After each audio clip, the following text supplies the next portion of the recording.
ಶ್ರೀ ಪರಮಾತ್ಮನೇ ನಮಃ. ಶ್ರೀಮದ್ಭಗವದ್ಗೀತಾ ಅಥ ಸಪ್ತಮೋऽಧ್ಯಾಯಃ. ಜ್ಞಾನವಿಜ್ಞಾನಯೋಗಃ. ವೇದಾಹಂ ಸಮತೀತಾನಿ ವರ್ತಮಾನಾನಿ ಚಾರ್ಜುನ ಭವಿಷ್ಯಾಣಿ ಚ ಭೂತಾನಿ ಮಾಂ ತು ವೇದ ನ ಕಶ್ಚನ. ಹೇ ಅರ್ಜುನ, ನನಗೆ ಹಿಂದಿನ, ಈಗಿನ ಮತ್ತು ಇನ್ನು ಮುಂದಿನ ವಿಷಯಗಳೆಲ್ಲವೂ ತಿಳಿದಿದೆ.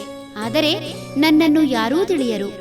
ಪ್ರತಿಯೊಬ್ಬ ಮನುಷ್ಯನಿಗೂ ನಿನ್ನೆ ನಡೆದಿದ್ದು, ಇಂದು ನಡೆಯುತ್ತಿರುವಂಥದ್ದು, ಇದರ ಆಧಾರದಲ್ಲಿ ನಾಳೆ ನಡೆಯಬಹುದಾದ್ದು ಎಲ್ಲವೂ ತಿಳಿದಿರುತ್ತದೆ.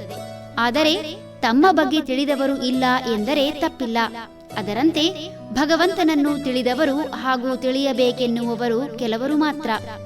ಭಗವಂತ ನನ್ನನ್ನು ತಿಳಿದವರು ಯಾರೂ ಇಲ್ಲ ಎನ್ನುತ್ತಿದ್ದರೆ ಇಲ್ಲಿ ನಾನೇಕೆ ನನ್ನನ್ನು ತಿಳಿಯಬೇಕು ಎಂಬ ದ್ವಂದ್ವ ಕಾಡುವುದು ಸಹಜ. ಮನುಷ್ಯ ತಿಳಿಯಬೇಕಾದ್ದೇ ತನ್ನನ್ನು ತಿಳಿದರೆ ಈ ಭಗವಂತನನ್ನು ತಿಳಿಯುವುದು ಕಷ್ಟವಲ್ಲ. ಪ್ರತಿಯೊಂದು ಚರಾಚರ ವಸ್ತುಗಳ, ಜೀವಿಗಳಿಗೆ ಆಧಾರ ಹಾಗೂ ಮೂಲವಾಗಿರುವ ಭಗವಂತನನ್ನು ತಿಳಿಯಲು ಮೊದಲು ತನ್ನನ್ನು ತಾನು ತಿಳಿಯಬೇಕು. ಬದಲಾವಣೆ ಪ್ರಪಂಚದ ಸಹಜ ಧರ್ಮ. ಸೃಷ್ಟಿ, ಸ್ಥಿತಿ, ಲಯ ಕಾರ್ಯಗಳು ಪ್ರಕೃತಿಯಲ್ಲಿ ನಡೆಯುತ್ತಿರಲೇಬೇಕು. ಈ ಎಲ್ಲವೂ ಪ್ರತಿ ಜೀವಿಯ ಒಳಗೂ ಹೊರಗೂ ನಡೆಯುತ್ತಿರಬೇಕು. ಈ ಸೃಷ್ಟಿಯಲ್ಲಿ ತನ್ನ ಪಾತ್ರ ಕಂಡುಕೊಂಡರೆ ಸಾಕು, ಜೀವನ ತಾನಾಗಿ ನಡೆದು ಹೋಗುತ್ತದೆ.